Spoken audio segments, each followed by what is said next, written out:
So this came out a couple of days ago, but I haven't had a chance to cover it until now.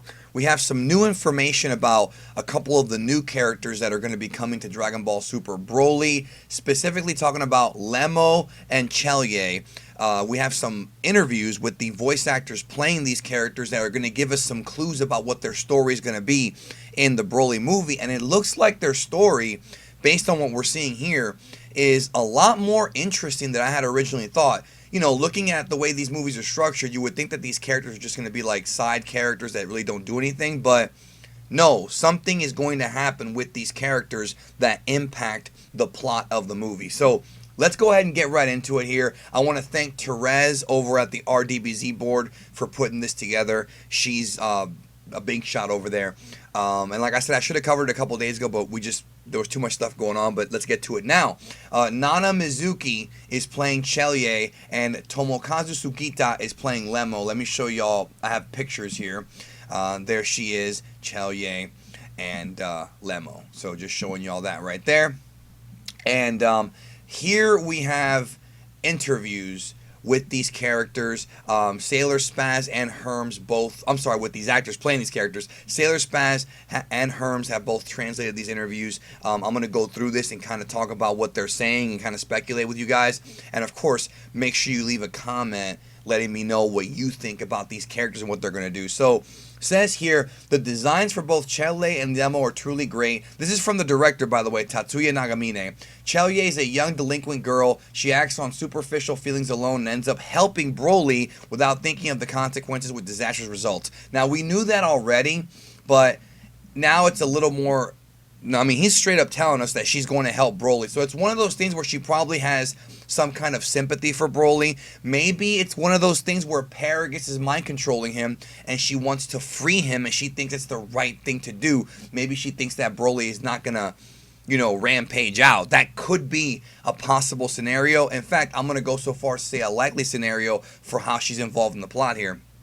And it says here, and Lemo is a profound character as well. He's been in Frieza's army for decades. So I think he's seen many pitiable children over the years. So this is a guy who's been in Frieza's army for decades, did not appear in the Namek arc or in Resurrection F. This is his first appearance ever in a Dragon Ball thing. This is not the guy from Minus. This is Lemo. This is the other guy.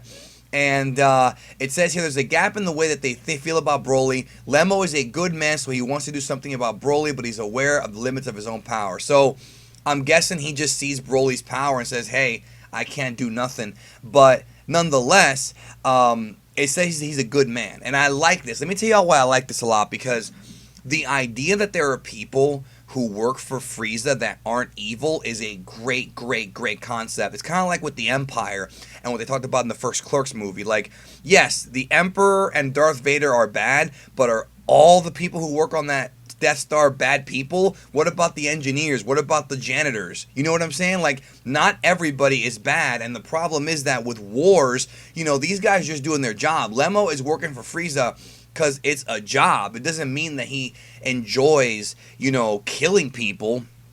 And I like that. Like, I like that there's layers to these characters, even though I wonder if he's been working for Frieza for so long, does he even know how evil Frieza is? Is he afraid to quit his job? Is it one of those things where, he knows that he's working for a very malicious leader and yet still keeps his job to feed his family? Who knows? Who knows? But I like the idea that he's not just a bad guy.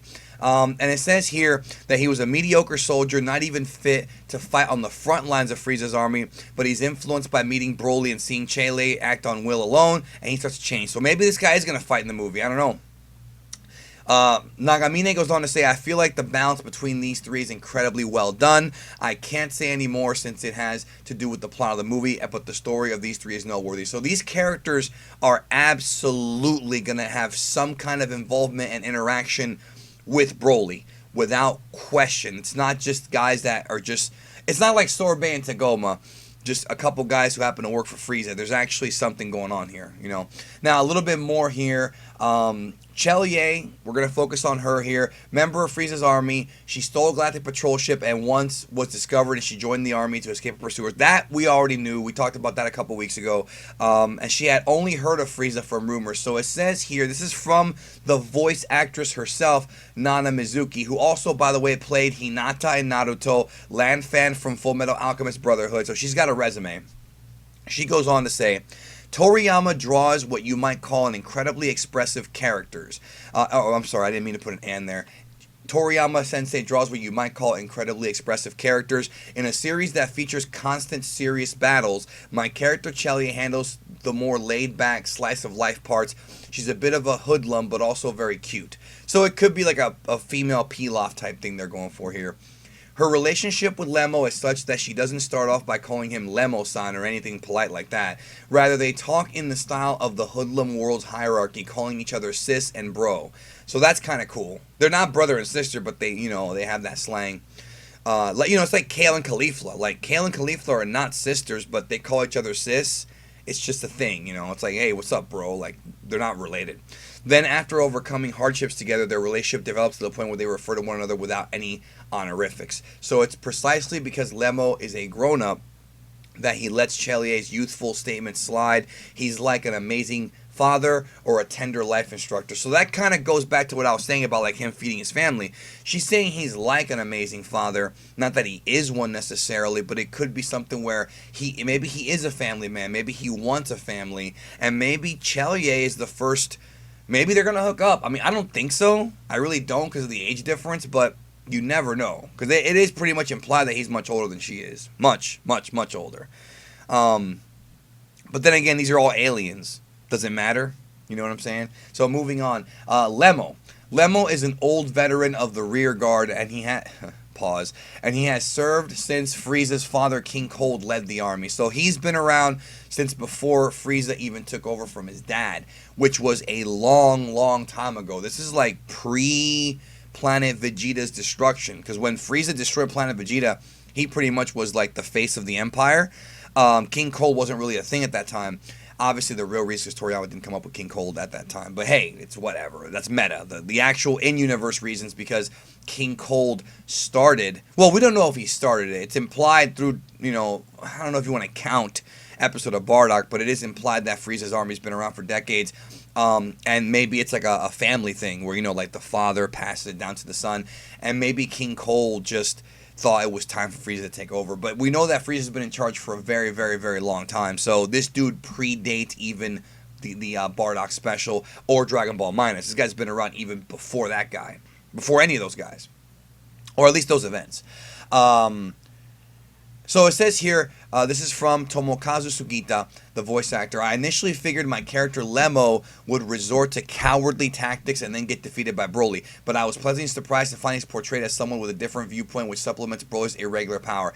I love this. I love reading this. I love the fact that he says, I thought he was going to be this guy who would just be a coward, then Broly would just kill him or he'd run away. That's exactly what I was thinking. When I first saw that character design, I was like, okay, this is going to be a guy who's going to be fodder.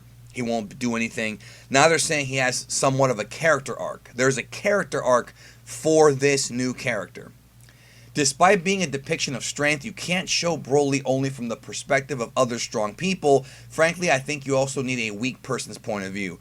I mean, that's interesting to me because what are they going to actually say? Like, oh man, he's strong. Oh, like what is the statement he's going to make in this movie about Broly that's going to be so unique and interesting? I mean, what more do we know about Broly, especially since the Broly essentially is strength-based? But again, this could also have to do with whatever backstory Toriyama has rewritten for Broly for this movie.